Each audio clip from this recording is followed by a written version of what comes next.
Hello, ladies and gentlemen of the internet. I've gotten some of the wiring to work on my 1956 Ford F500 by using that chart and sourcing where some of these wires go, because they were just dangling under the hood.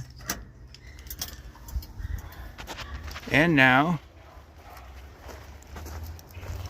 we have working parking lights and turn signals. And okay, the wiring's ugly, I'll admit it, but my goal now is just get it working, and then we'll worry about rewiring it.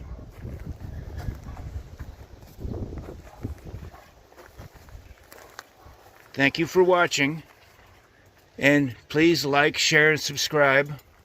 I would appreciate it. I've got 43 whole followers now, and we'll keep making videos on this old truck.